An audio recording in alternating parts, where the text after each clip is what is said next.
Olá! Vamos tratar do conceito de movimento social na aula de hoje, no contexto de uma disciplina intitulada Movimentos Sociais e Sociedade Civil. É sabido que no Brasil existem inúmeros movimentos sociais e, portanto, nós ouvimos praticamente todos os dias ou assistimos, especialmente nos jornais televisivos, exemplos de manifestações que podem fazer parte de um movimento social. Ou apenas ouvimos noticiários de manifestações pontuais que não necessariamente formam um movimento social. Portanto, esta disciplina auxiliará na compreensão do que de fato é um movimento social. Um conceito tão importante para a área de ciências sociais que desde 1840 vem sendo utilizado para a análise das ações coletivas empreendidas na sociedade. Portanto, o que é necessário para nós pensarmos o movimento social? Inicialmente, vamos falar de 3 palavrinhas: ação coletiva, organização e intencionalidade política. É importante pensarmos que o que nós observamos na sociedade, empiricamente, é a ação coletiva, ou seja, um grupo de pessoas realizando uma manifestação, realizando uma ação, portanto, relacionada a um determinado tema dentro da sociedade.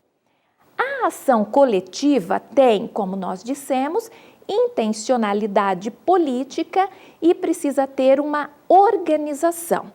Geralmente, na sociedade brasileira, ela tem um caráter contestador. O caráter contestador diz respeito especialmente às demandas sociais que são realizadas na sociedade. Quando nós falamos da organização, nós precisamos pensar que existem as articulações num movimento social. Articulações que são internas e que são externas ao movimento. O que é isso? A articulação interna diz respeito à organização do grupo que está realizando determinado ato.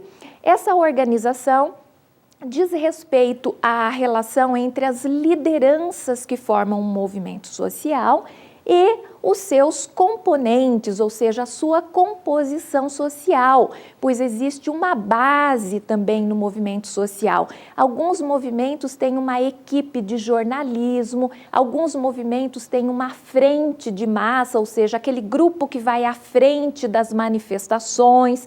Então, isso é que diz respeito às articulações internas, ao grupo. E as articulações externas? São aquelas realizadas com outras entidades da sociedade civil organizada. Que outras entidades? Podem ser as organizações não governamentais, pode ser a sociedade política, né? Porque o movimento social ele está em embate com a sociedade política, ou seja, com o Estado, né? Então, como se dá essa relação desse grupo de pessoas com o Estado? Existem processos de negociação. Em algum momento, essas articulações podem ocorrer num gabinete. Em outro momento, esse embate se dá no espaço público, né? Via manifestações, as passeatas, as ocupações de prédios públicos. Então, articulações internas nos fazem pensar nas lideranças dos movimentos sociais, pois eles é que são os responsáveis pela organização política e pela expressão da intencionalidade política do movimento social, que geralmente tem um caráter contestador em sociedades demasiadamente desiguais, como é o caso do Brasil. Então, se as pessoas estão contestando, elas contestam geralmente a ausência de algum aspecto necessário para a sua sobrevivência. Bom, dito isto, vamos a um conceito de movimento social. Movimento social é, portanto, uma ação coletiva, orientada para um determinado fim. Ela tem duração mais ou menos longa e tem organização política, com lideranças que são responsáveis pelas articulações internas e externas. Pode ter o caráter de classe ou não. Portanto, como falamos, o movimento social necessita de organização e de uma longa duração. Procurem observar isso nos movimentos que vocês pensarem a partir de hoje, seja na sociedade brasileira ou seja no âmbito internacional. E um outro ponto importante que vocês visualizaram no conceito diz respeito ao caráter de classe.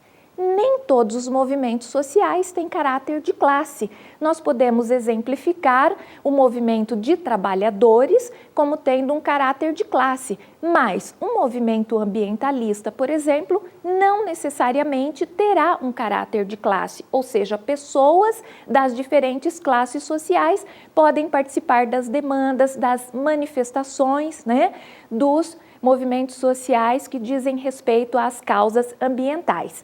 Agora, é importante lembrar que no Brasil, por exemplo, a maioria dos movimentos sociais, ao menos até os anos 80, a maioria foi marcadamente de caráter de classe. E nós temos toda uma simbologia, inclusive naqueles movimentos de cunho político que eram contrários a um momento político autoritário no país. Vamos ao trecho de uma música que nos auxilia a compreender um pouco o caráter simbólico também dos movimentos sociais.